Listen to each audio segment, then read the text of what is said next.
उत्तर प्रदेश में DElEd second और fourth semester की परीक्षा का वेट करने वाले अभ्यर्थियों के लिए एक अच्छी खबर है। सचिव परीक्षा नियामक प्राधिकारी कार्यालय के द्वारा आज दिनांक 18 मार्च 2026 को एक पत्र लिखा गया है सभी डाइट प्राचार्य को और समस्त उप शिक्षा निदेशक को, जिससे परीक्षा तिथि की संभावित तिथि का यहाँ पर खुलासा हुआ है। अगर आप भी सेकंड और फोर्थ सेमेस्टर की परीक्षा में सम्मिलित होने जा रहे हैं तो ये वीडियो आपके लिए बेहद महत्वपूर्ण हो सकता है। नमस्कार दोस्तों, मेरा नाम है नीरज, आप देख रहे हैं कैरियर बिट यूट्यूब चैनल। अगर आप इस चैनल पर पहली बार विजिट कर रहे हैं तो इसको सब्सक्राइब करते हुए बेल आइकन को प्रेस करना ना भूलें।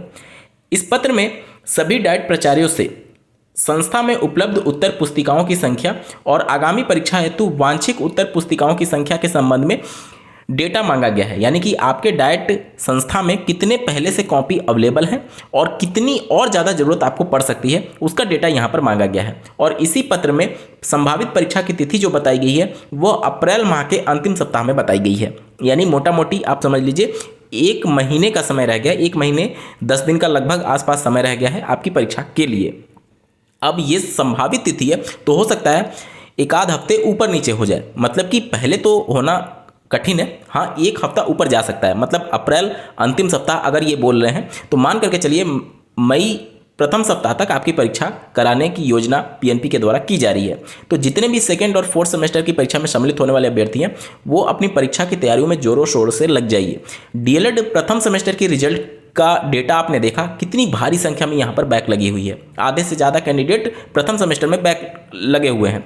तो ये जिनका फोर्थ सेमेस्टर होगा वो आप अपने लिए एक तरीके से अंतिम मौका ही मान करके चलें, क्योंकि इसके बाद फोर्थ सेमेस्टर की परीक्षा पता है कब होगी? आज से ठीक 1 साल बाद हो रही होगी, जब अभी जो जिनका सेकंड सेमेस्टर का पेपर हो रहा होगा वो जब फोर्थ सेमेस्टर में जाएंगे तभी जाकर के बैक पेपर आयोजित करती है पीएनपी के द्वारा किया जाता है। तो मान लेते हैं इस 1 साल के दौरान कोई भर्ती का नोटिफिकेशन आ गया तो वैसे ही आप बाहर हो जाएंगे।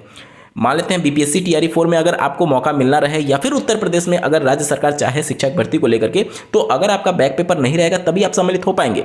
तो जिनका भी फोर्थ सेमेस्टर होगा वो अपने लिए अंतिम अवसर मान करके चलें। साथ ही साथ जिनका सेकंड सेमेस्टर है वो भी अच्छे से तैयारी में लग जाइए, क्योंकि प्रथम सेमेस्टर में आपने देख लिया कितना भयानक तरीके से बैक लगा हुआ है। तो सभी अभ्यर्थियों को यहाँ पर इस वीडियो के माध्यम से मैं सचेत करना चाहूँगा कि आप अपनी परीक्षा की तैयारियों में अच्छे से तैयारी करना शुरू कर दीजिए। ये किसी भी प्रकार का किसी को डीमोटिवेट करने के लिए नहीं है, आपको सचेत करने के लिए है कि डीएलएड में बैक बहुत ज़्यादा लगती है और प्रथम सेमेस्टर में बैक अभी हाल फिलहाल में आपने देख ही लिया है। ठीक है, तो अंतिम सप्ताह अप्रैल माह मान करके चलें, आपकी परीक्षा होने जा रही है। इस पत्र के अनुसार ये बात निकल करके आ रही है। आप सभी को आपकी परीक्षा के लिए बहुत बहुत ढेर सारी शुभकामनाएं। इस वीडियो को देखने के लिए आपका बहुत बहुत धन्यवाद। भगवान करे आपका दिन शुभ।